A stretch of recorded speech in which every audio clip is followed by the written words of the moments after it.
ইউনুসবাবু, আপনার বোধহয় এবার একটু সরে আসবার সময় হয়েছে। শুনতে পাচ্ছেন ইউনুসবাবু? আপনার একটু সরে আসবার সময় হয়েছে, সরাসরি বলছি। তার কারণ মৌলবাদীদের উত্থানের পেছনে আপনি দায়ী, আপনাকে দায় নিতে হবে। আর ঠিক এই জায়গা থেকে বাংলাদেশের এই শান্তিটাকে বজিয়ে রাখবার জন্যে যা যা করণীয় দরকার তা আপনাকে করতে হবে। কিন্তু তার আগে ভারতকে নিয়ে অনেক রকম কথা বলছেন না আপনারা? কেউ কেউ বলছিলেন অনেক রকম কথা, ভারতকে বিশেষ করে কলকাতাকে 4 দিনের মধ্যে দখল করে ফেলবেন। বিশ্বাস করুন, এই সব কথাগুলো আপনাদের গরম গরম মনে হলেও ব্যক্তিগতভাবে আমাদের প্রত্যেকটি ভারতীয় মানুষের হাস্যকর, হাসির রসদ হয়ে তৈরি হচ্ছে। 4 দিন কেন, বিশ্বাস করুন, আপনাদের পুরো বছরটা দিয়ে দিলে পরেও না আপনারা ভারতের কিচ্ছু করতে পারবেন না। এবং তার থেকে ভারত আপনাদের প্রতি কী রিয়াকশান দিচ্ছে একটু আপনাদের সামনে রাখার চেষ্টা করব। ভারতীয় নাগরিক আপনাদের সম্বন্ধে কি ভাবছে একটু দেখুন তো, দেখুন। তো আমরা মেনলি টিভিতেই দেখতে পারছি, এমনকি যাদের আত্মীয় স্বজন আছে তারাও দেখতে পাচ্ছে। এটি খুবই জঘন্যতম কাজ। কারণ হচ্ছে সব দেশেই তো সব ধরনের লোকরা আছে, সবাই মিলেমিশেই থাকা উচিত। কিন্তু এর আগেও বাংলাদেশে প্রচুর সরকার গিয়েছে, কিন্তু এই ধরনের ঘটনা ঘটেনি। কিন্তু এই সরকারের উচিত সবাইকে নিয়ে চলা। এই লোকগুলো কোথায় যাবে? আপনারা কি এই নিন্দনীয় ঘটনার প্রেক্ষিতে কি প্রতিবাদ জানাচ্ছেন? প্রতিবাদ জানাচ্ছি বলতে প্রতিবাদ তো অবশ্যই জানাচ্ছি, যে এই ধরনের ঘটনা যেন না হয়। উনি যেন বুঝতে পারেন, ওখানকার যারা আম জনতা আছে তারা যেন শান্তিপূর্ণভাবে থাকতে পারে, সেটাই আমরা আশা করছি। এটা খুব দুঃখজনক এবং লজ্জাজনক ব্যাপার, কারণ গণতান্ত্রিক পরিবেশ বাংলাদেশেও ছিল। বিগত দিনে বাংলাদেশে হিন্দুদের পার্সেন্টেজ 27%-এর উপরে ছিল, বর্তমানে সেটা নেমে প্রায় 3%-এ দাঁড়াইছে। তাও প্রতিনিয়ত মন্দির, ইস্কন মন্দির বিশেষ করে যারা কৃষ্ণ ধর্মাবলম্বী তাদের উপর অত্যাচার এসব বাড়িয়ে যাচ্ছে। যেটা অত্যাচার বেড়েছে, তারা অ্যারেস্ট হয়েছে, এখন জামিনের কোনো ব্যবস্থা সরকার করেনি, সেটা আমরা খবরের কাগজে পেয়েছি।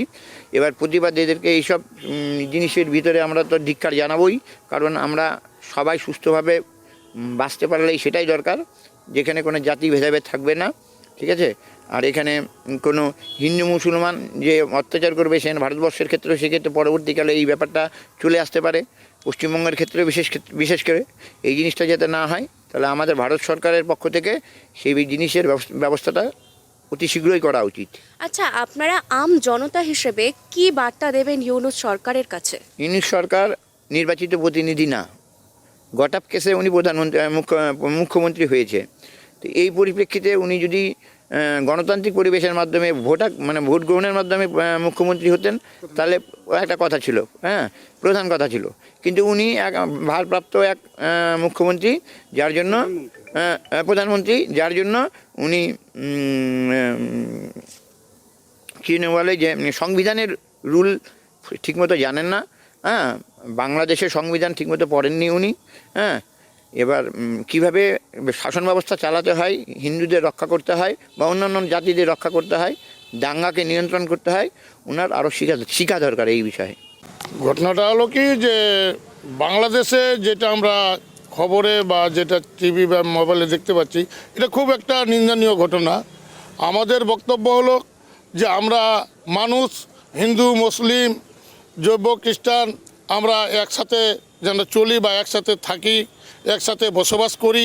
আমরা দেশে এটাই চাচ্ছি, যে আমরা নাগরিক সবাই হিন্দু মুসলিম আমরা ভাই ভাই, কাঁধে কাঁধ মিলিয়ে আমরা একসাথে চলার জন্য আমরা আহ্বান করতেছি, এবং যেন চলতে পারি।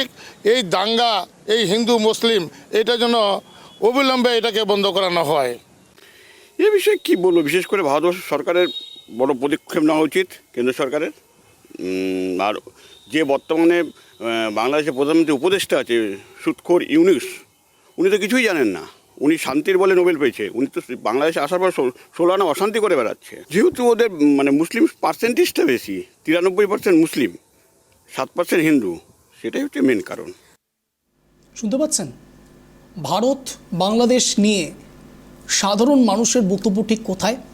তারা বলছেন ভারতবর্ষে অন্তত হিন্দু এবং মুসলমান ভাই ভাই। ইউনূস সরকার, আপনি যদি শুনতে পান এই ভারতকে হিংসা এই ব্যাপারটা থেকে না একটু সরে দাঁড়ান, মানাচ্ছে না আপনাদের। আপনি তো ভারপ্রাপ্ত হলেও প্রধানমন্ত্রী, তো তাহলে আপনি এরকম ধরনের ধারণা রাখেন কি করে? ভারতের ওপর এত হিংসা কেন? আমি না অনেক সময় বিভিন্ন রকম ট্যাগলাইন দেখতে পাই। আমি আলীবাবুর কাছে আসবো প্যানেল ডিসকাশনে, তার আগে আলীবাবুর কাছে আসবো। আলীবাবু, আমি না স্বভাবতই রাস্তাঘাটে চলি, তখন একটি লাইন অনেক সময় দেখতে পারি যে হিংসা করবেন না, চেষ্টা করুন আপনারও হবে। বাংলাদেশের ক্ষেত্রেও কি এটা প্রযোজ্য হবে? আমি আপনার বক্তব্যের সঙ্গে সম্পূর্ণরূপে একমত। প্রথমত দেখুন যে ভারতবর্ষের সংখ্যালঘু, বিশেষ করে মুসলিম জনসংখ্যা ভারতবর্ষে 20 কোটির উপরে আছে। 20 কোটি মুসলিম, আর বাংলাদেশের টোটাল জনসংখ্যাই হচ্ছে 18 কোটি প্রায়। তার মধ্যে 2 কোটি হিন্দু, বৌদ্ধ, শিখ বা খ্রিস্টান এদের বাদ দিলে 16 কোটি মুসলিম। ভারতবর্ষের সংখ্যালঘু মুসলিমরাই 20 কোটি। ভাবুন তাহলে যে ভারতবর্ষ একটা সরকার স্বাধীনতার পর থেকে আমরা একসঙ্গে আছি, একসঙ্গে দেশের প্রগতির সঙ্গে যুক্ত। ভারতবর্ষের রাষ্ট্রপতি থেকে শুরু করে অনেক রাজ্যের রাজ্যপাল, ক্যাবিনেট মন্ত্রী পর্যন্ত ভারতবর্ষের সংখ্যালঘু মুসলিমরা, অনেক রাজ্যে মুখ্যমন্ত্রী পর্যন্ত মুসলমানও ছিল। তাই এবং বিভিন্ন জায়গায় আপনারা জানেন আছেও এখনো। তো সেই জন্য আমরা বলতে চাই ভারতবর্ষের হিন্দু মুসলমানের মধ্যে যে সমন্বয় বা সম্প্রীতি, এটা সুদীর্ঘ কাল ধরে আছে, ছিল, থাকবে। কিন্তু বাংলাদেশের ইউনিট সরকার তারা ভেবেছে মৌলবাদীদের নিয়ে, আনসারুলদের সাথে নিয়ে, জামাতদের সাথে নিয়ে তারা সেই দেশটাকে তারা মুসলিম রাষ্ট্র তো এমনি বানিয়ে ফেলছে, উল্টো সেই দেশে সংখ্যালঘু হিন্দুদের সেখানে থাকতে দেবে না। আমরা বলতে চাই বাংলাদেশের সংখ্যালঘু হিন্দুদের উপর যে অত্যাচারটা হচ্ছে ধারাবাহিকভাবে 1947 সালের পর থেকে আজ পর্যন্ত, সেই দেশে একসময় 19% হিন্দু সম্প্রদায়ের মানুষ ছিল, সেটা কমে এখন প্রায় 6%, 7% এসে দাঁড়িয়েছে। তাহলে এই লোকগুলো গেল কোথায়? এরা সবাই ভারতবর্ষে এসে আশ্রয় নিয়েছে, তারা উদ্বাস্ত হয়েছে, আমার ভারত সরকার তাদেরকে রেখেছে। আমরা সেটা বলতে চাই যে বাংলাদেশ সরকার, ইউনিট সরকার থেকে শুরু করে বিগত দিনের সমস্ত সরকারকে আমাদের একটাই বক্তব্য ছিল সংখ্যালঘুদের সুরক্ষার দাবি। কিন্তু সেই দেশের সরকার সংখ্যালঘুদের সুরক্ষা না দিয়ে উল্টো সংখ্যালঘুদের উপর, হিন্দু সম্প্রদায়ের উপর নিধন করতেছে, অত্যাচার করছে, মন্দির ভেঙে দিচ্ছে, জমির ফসল নিয়ে যাচ্ছে, জোর করে ধর্মান্তকরণ করা হচ্ছে। আমি বলতে চাই বাংলাদেশ সরকারকে, ভারতের যদি 20 কোটি মুসলমানরা একসঙ্গে চলতে পারে ভারতবর্ষের সমস্ত সম্প্রদায়ের মানুষদের সঙ্গে নিয়ে, তাহলে বাংলাদেশের মুসলিম সম্প্রদায়ের মানুষ তারা কেন হিন্দু সম্প্রদায়ের মানুষ নিয়ে চলতে পারবে না? চলতে পারবে না তো আমাদের বড় প্রশ্ন। আলীবাবু, চলতে পারবে না। তার কারণ হচ্ছে আলীবাবু, এনারা আদত মুসলমান ধর্মে বিশ্বাস করেন না। কেউ কেউ এনাদের মধ্যে রয়েছেন যারা আদতে মৌলবাদী। আমি কোট আনকোট বলছি, তারা মৌলবাদী, তারা কোনো মুসলমান ধর্মের নয়। আলীবাবু, তারা মুসলমান ধর্মের নয়। অ্যাঙ্কার সাহেব, একই সঙ্গে বলছি বাংলাদেশের যারা আহমেদিয়া গোষ্ঠী, আহমেদিয়া, সেই আহমেদিয়া মুসলিমদের একটা বড় অংশ, তাদেরকেও কিন্তু সেই দেশে তারা থাকতে দেয়নি। মুসলমান হওয়ার সত্ত্বেও ওই সুন্নি সম্প্রদায়ের যারা জামাত গোষ্ঠীর মুসলমান, আনসারুলের মতন যারা জঙ্গি সংগঠন, তারা কিন্তু বাংলাদেশে আহমেদিয়া গোষ্ঠীর মুসলিমদের থাকতে দেয়নি, ভীষণভাবে অত্যাচার এখনো করছে। আজকে তারাও ভারতবর্ষে আসবার জন্য সচেষ্ট হয়েছে, বিগত দিনেও তারা এসেছে। এটা নিয়ে ভাবতে হবে। এবং শুধু তাই নয়, এবং যারা ওখানকার মারফতি লোক, মুসলিমদের মধ্যে যারা মারফতি, যারা মাজারপন্থী, তাদের উপরও আক্রমণ হচ্ছে। অর্থাৎ সমস্ত মুসলিমরা হয়তো বাংলাদেশের একই ধরনের হিন্দুদের উপর আক্রমণ করবে তা নয়, আমি এটা বিশ্বাস করি না। একটা সম্প্রদায়ের মানুষ আছে যারা এখনো হিন্দু সম্প্রদায়ের মানুষের উপর সদ্ভাব, প্রেম, প্রীতি, ভালোবাসা, সহাবস্থান নিয়ে চলুক। নিশ্চয়ই সেই দেশে এই গোষ্ঠীর লোকও আছে, সেই সম্প্রদায়ের লোকও আছে। আমি তাদেরকে ধন্যবাদ জানাই, তাদেরকে নমস্কার জানাই, সেই সমস্ত মুসলমানদের যারা সেই দেশের সংখ্যালঘু হিন্দুদের উপর যথেষ্টভাবে সহানুভূতি দেখাচ্ছে, সহযোগিতা দেখাচ্ছে।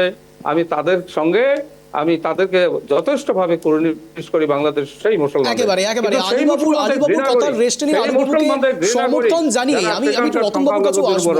সবারই এখানে মতামত অত্যন্ত গুরুত্বপূর্ণ। আমি আলীবাবুর কথার রেস্ট নেই, আলীবাবুর কথাকে সমর্থন করেই বলতে চাইবো, এরকম ছবি যেমন দেখা যাচ্ছে যে সনাতনী হিন্দুদের ওপর আক্রমণ করা হচ্ছে, সংখ্যালঘুদের ওপর আক্রমণ করা হচ্ছে, তার সঙ্গে সঙ্গে আরও কয়েকটা ছবি রয়েছে যেখানে স্পষ্টত দেখা যাচ্ছে সেই সব সংখ্যালঘুদের ওপর যাদের ওপর আক্রমণ করা হচ্ছে তাদেরকে প্রোটেক্ট করছে মুসলমান ধর্মের মানুষ। ঠিক শুনছেন আপনারা, ইসলাম ধর্মাবলম্বী লোকেরাও বাঁচানোর চেষ্টা করছেন কিছু হিন্দুদেরকে, সংখ্যালঘুদের। বিশ্বাস করুন, আমিও মানুষ, আপনিও মানুষ, তফাৎ শুধু শিরদাঁড়ায়।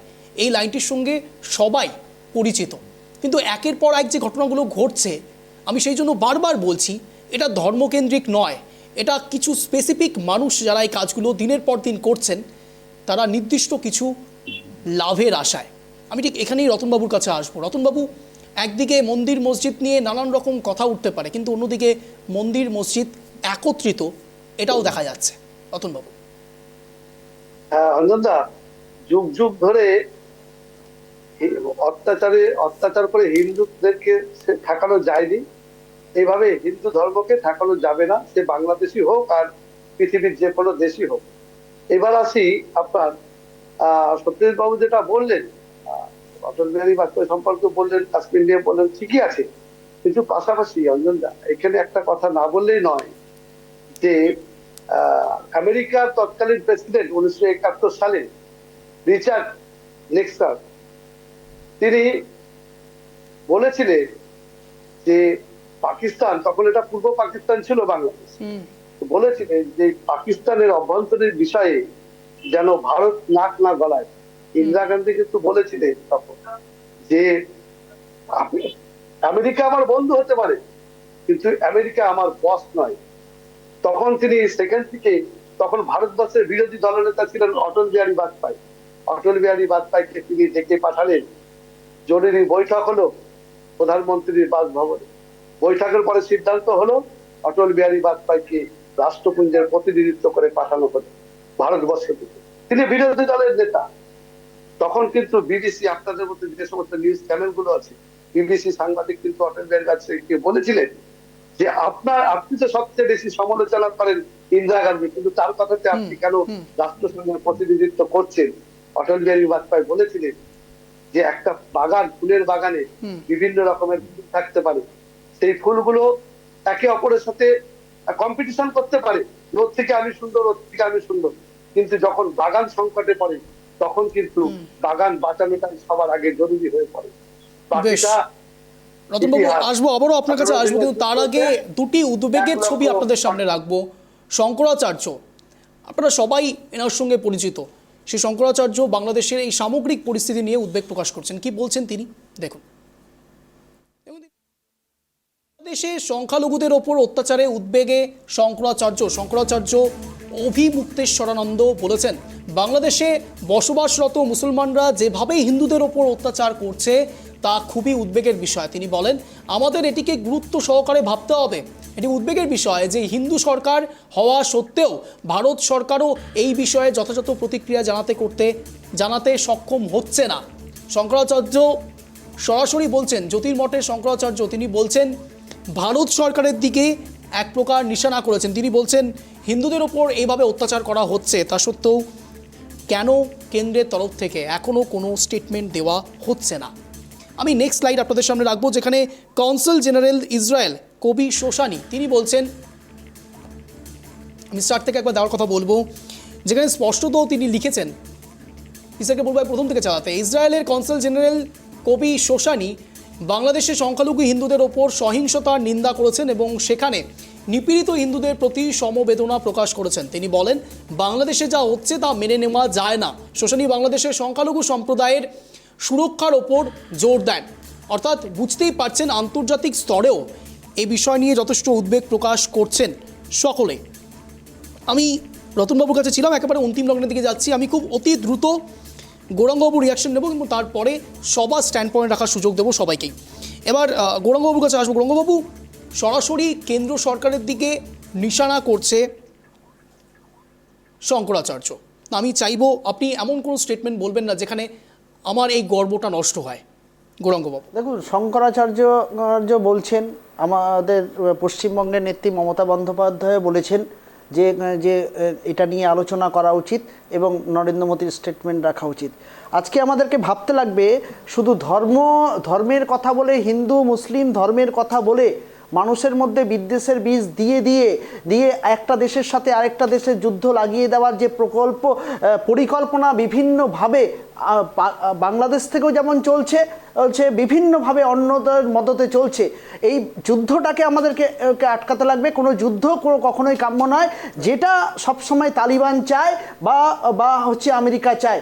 এই যুদ্ধ তো প্রতিবেশী রাষ্ট্রের সাথে যুদ্ধ লেগে থাকতে চায়, এটাকে বন্ধ করতে লাগবে। আজকে কি করে একটা ইসে থাকে অবসরপ্রাপ্ত তো সৈনিক, সে বলছে কয়েকদিনের মধ্যেই আমাদের বাংলা, বিহার, উড়িষ্যা, কলকাতা দখল করে ফেলবে। এটা ভাবা যায়?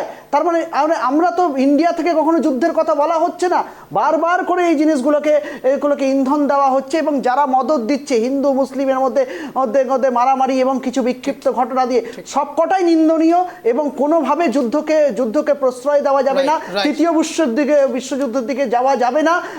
এটাতে দুই পক্ষেরই ক্ষতি হবে, বাংলাদেশও যেমন পিছাবে, এভাবে ইন্ডিয়ার ক্ষেত্রেও তো বিভিন্নভাবে ক্ষতি হতে পারে। এইটা আমাদের সবাইকে মাথায় রাখা উচিত। একেবারে ভারত বা বাংলাদেশকেও আমরা সম্মান করি। আমরা আশা রাখবো বাংলাদেশের সরকারও এই বিষয়ে নিশ্চয়ই ভাববে। আমি একেবারে অন্তিম রাউন্ডে রয়েছি, চারজনকে 1 মিনিট করে স্ট্যান্ড পয়েন্ট রাখার সুযোগ দেবো। আমি প্রথমেই সত্যজিৎদার কাছে যাবো। সত্যজিৎদা, এই যাবতীয় বিষয় নিয়ে তোমার স্ট্যান্ড পয়েন্ট। দেখো, প্রথমত যেটা বলবো, এই মুহূর্তে যেটা প্রয়োজন সেটা হচ্ছে যে অন্তর্বর্তী সরকার যে রয়েছে, এই সরকার তো কোনো জনগণের দ্বারা নির্বাচিত সরকার নয়, আর সেই কারণেই জনগণকে কোনো রকম জবাবদিহি করতে কিন্তু বাধ্য নয়। আর সেই কারণে বাংলাদেশের অস্থিরতাটা আরও কিন্তু বেড়ে চলেছে। আমি বলবো এই মুহূর্তে বাংলাদেশে কিন্তু নির্বাচনটা অত্যন্ত প্রয়োজন। নির্বাচন হোক, জনগণের দ্বারা নির্বাচিত সরকার বাংলাদেশে ক্ষমতায় ফিরুক, সেটা আওয়ামী লীগ হতে পারে, বিএনপি হতে পারে, অন্য যে কোনো হতে পারে, ক্ষমতায় ফিরুক এবং সেই জনগণের ভোটে যদি নির্বাচিত সরকার বসে, তাহলে কিন্তু বাংলাদেশে যে অস্থির পরিস্থিতি সৃষ্টি হয়ে রয়েছে, হিন্দু নির্যাতন বলো, মন্দির ভাঙচুর সহ, পাশাপাশি আমরা জানি আইন শৃঙ্খলাও ভেঙে পড়েছে, সমস্ত কিছু ভেঙে পড়েছে, সব কিছু ফিরে আসতে পারে। আর প্রয়োজনটা হচ্ছে জনগণের দ্বারা নির্বাচিত সরকার। কারণ মোহাম্মদ ইউনূস তিনি জনগণের ভোটে নির্বাচিত নন, বা তার উপদেষ্টা কমিটিতে যারা রয়েছেন তারাও কিন্তু নির্বাচিত নয়। আর সেই কারণে তারা কিন্তু নানান বিবৃতি দিয়ে যাচ্ছেন। একদিকে যেমন তা নিয়ে দেশের অভ্যন্তরে অস্থিরতার সৃষ্টি হচ্ছে, আন্তর্জাতিক মহলেও অস্থিরতার সৃষ্টি হচ্ছে, আর মুখ পুড়ছে কিন্তু বাংলাদেশের। বেশ, আমি আলীবাবুর কাছে আসবো। আলীবাবু, আপনার 1 মিনিট সময় শুরু হচ্ছে এখন, বলুন। প্রথম যেটা কথা হচ্ছে, মাননীয় প্রধানমন্ত্রী নরেন্দ্র মোদীজি বিদেশ সচিব পর্যায়ের বৈঠক ইতিমধ্যেই সম্পন্ন করেছেন। আপনারা জানেন ভারতবর্ষ বাংলাদেশ সরকারকে যথেষ্টভাবে তার বিদেশ সচিবের মাধ্যমে ভারতবর্ষের বক্তব্য ক্লিয়ার করেছেন, ভারতবর্ষের স্ট্যান্ড জানিয়েছেন এবং ভারতবর্ষ বাংলাদেশের সংখ্যালঘুদের উপর অত্যাচার হচ্ছে, হিন্দু সম্প্রদায়ের উপর অত্যাচার হচ্ছে, সে কথা বারবার করে বলেছেন। একইভাবে বাংলাদেশ সরকারকে যথাযথ ব্যবস্থা গ্রহণ করবার জন্য তা ভারত সরকারের পক্ষ থেকে বলা হয়েছে। একইভাবে ভারতবর্ষের যারা সাধারণ মানুষ, ভারতবর্ষের সীমান্ত এলাকায়, এই যে 4200 কিলোমিটার এলাকা ভারতবর্ষের সীমান্ত, বাংলাদেশ সীমান্তের মধ্যে অবস্থিত, এই সীমান্ত এলাকায় স্বাভাবিক পরিবেশ বজায় রাখবার জন্য ভারত সরকার যথেষ্টভাবে উদ্গ্রীব। ভারতবর্ষের প্রতিরক্ষা বিভাগকে সচেষ্ট করা হয়েছে, ভারতবর্ষের সমস্ত দিক থেকে তৈরি আছে এখানে এই সময়ের মধ্যে বা এই অশান্তির মধ্যে বাংলাদেশের কোনো অনুপ্রবেশকারী, কোনো উগ্রপন্থী, কোনো সন্ত্রাসবাদী যেন ভারতবর্ষে না ঢুকতে পারে, তার জন্য যথাযথ ব্যবস্থা গ্রহণ করা হয়েছে। একইভাবে আমাদের পশ্চিমবঙ্গ রাজ্য সরকারের কাছেও আমরা আমাদের দল থেকে আবেদন নয়, বলা হয়েছে যে 72টা পয়েন্ট এখনো কাঁটাতারের বেড়া দেওয়া সম্ভব হয়নি। 72টা পয়েন্টও কাঁটাতারের বেড়ার জন্য প্রয়োজনীয় জমি অধিগ্রহণ রাজ্য সরকার করলো। রতনবাবুর কাছে আসবো। রতনবাবু, আপনার 1 মিনিট সময় শুরু হচ্ছে এখন, বলুন। দেখুন, ইন্দিরা গান্ধী যেটা করতে পেরেছিল অটল বিহারীকে সাথে নিয়ে, আমরা বুঝতে পারছি না সেই সময় 71 করতে পেরেছিল, কিন্তু এখন যে সরকার আছে ভারতবর্ষে, সেই সরকার করতে পারছে না কেন? এটাই আমাদের কাছে বড় প্রশ্ন। আমাদের প্রশ্ন হচ্ছে, আমাদের পাশের বাড়িতে আগুন ধরেছে, সেই তাপ কিন্তু আমাদের আসতে শুরু করেছে। আজকে আপনি শঙ্করাচার্যের যেই উদ্বেগ প্রকাশ করেছে, শুধু শঙ্করাচার্য নয়, গোটা ভারতবর্ষের সমস্ত হিন্দু সম্প্রদায় বলুন, মুসলিম সম্প্রদায় বলুন, সমস্ত সম্প্রদায়ের মানুষের আমরা ধর্ম নিরপেক্ষতাকে বিশ্বাস করি। এখন সব ধর্মের মানুষ বাস করে, কিন্তু পাশাপাশি পাশের রাষ্ট্র যদি মৌলবাদ শক্তি মাথা চাপা দেয়, এখনই আমাদের উচিত আমাদের সরকারের তরফ থেকে উপযুক্ত পদক্ষেপ নেওয়া। কিন্তু আমরা কি দেখছি, যেটা ইন্দিরা গান্ধী করতে পেরেছিল 71, সেটা কিন্তু আমাদের বর্তমান সরকার করতে পারছে না। কিসের আপনার সমস্যা? আমরা এর আগেও বলেছি, বারবার বলছি, আপনি সমস্ত রাজনৈতিক দলগুলোকে নিয়ে বসুন এবং খুব তাড়াতাড়ি বাংলাদেশের বিরুদ্ধে ব্যবস্থা নিন। কারণ বেশ, যে সরকারটা বেশ। বসাচ্ছে সেটা একটা খালি মুখ, আর সময় দিতে পারছি না। আমি সরাসরি গৌরঙ্গবাবুর কাছে আসবো। গৌরঙ্গবাবু, আপনার 1 মিনিট সময় শুরু হচ্ছে এখন, বলুন। দেখুন, বাংলাদেশের যে অস্থিরতা পরিস্থিতি তৈরি হয়েছে, যে ইন্ডিয়া গভর্নমেন্ট, নরেন্দ্র মোদীর সরকার, বিজেপির সরকার যদি একটা ফু মারে আমাদের সৈন্যবাহিনী দ্বারা, সেই তালিবানি শাসন বলুন আর যে কোনো শাসন বলুন, এক মুহূর্তের মধ্যে উঠে যাবে, উড়ে যেতে বাধ্য। কারণ যে ধরনের সামরিক শক্তি প্রতিবেশী আমাদের ইন্ডিয়াতে রয়েছে। কিন্তু এটাকে নিজস্ব ভোট ব্যাংকে ক্রেডিট করার জন্য, হিন্দু মুসলিম বিদ্বেষটাকে রেখে দেওয়ার জন্য, ভারতবর্ষের ভোট ব্যাংক বিজেপির দিকে রাখার জন্য, এটাকে জিইয়ে রাখার পরিস্থিতি যে নরেন্দ্র মোদী করার চেষ্টা করছেন, সেটাকে প্রথমে ধিক্কার জানাই। আজকে শেখ হাসিনা আসলে 2022 সালে পদ্মা সেতু তৈরি করে দিয়ে মানুষের কাছে একটা উন্নয়নশীল প্রগতিশীল বাংলাদেশ তৈরি করার চেষ্টা করেছিলেন। সেটাকে ধরে রাখতে হতো আমাদেরকে, এবং বাইরে থেকে যে বহিরাগত শক্তিরা এসে সেখানে সরকার গঠন করতে পারলো কিনা, ভারত সরকারকে দায়ী দিতে লাগবে। আমেরিকা অত দূর থেকে ভারতবর্ষকে রেগুলেট করতে পারছে, তালিবানরা রেগুলেট করতে পারছে, আর পাশের রাষ্ট্র ভারতবর্ষ একটা ফু মানে উড়াতে পারছে না। এটা ব্যর্থতা। এই ব্যর্থতার দায় বর্তমান সরকারকে, কেন্দ্রীয় সরকারকে নিতে হবে। বেশ, একেবারে অন্তিম লগ্নে ছিলাম। আপনাদের চারজনকে অশেষ ধন্যবাদ টাইপ টিভি বাংলা আসার জন্য, সময় দেওয়ার জন্য। যে কথা বলে আজকের এই স্পেশাল শো শেষ করব। ভারতে এই যে রাজনৈতিক বাতাবরণগুলো আপনারা দেখতে পাচ্ছেন, যারা এই মুহূর্তে দেখছিলেন আমাদের এই শো, ভাববেন না যে আমাদের ইউনিটিটা নষ্ট হয়ে গিয়েছে। বাংলাদেশ সরকারকে আবারও তীব্র হুঁশিয়ারি, সাবধান হন, না হলে যেটা হবে সেটার জন্য আপনারাও হয়তো প্রস্তুত থাকবেন না। যতই তালিবান কিংবা বিভিন্ন সামরিক শক্তির ভয় বা জুজু দেখান না কেন, সবটাই স্বপ্ন হয়ে থেকে যাবে ওই কলকাতাকে 4 দিনের মধ্যে আক্রমণ করার মতো। এরকমই টানটা শুরু দেখার জন্য প্রতিদিন সন্ধ্যে 7টায় নজর রাখুন ট্রাইব টিভি বাংলার পর্দায়। নমস্কার।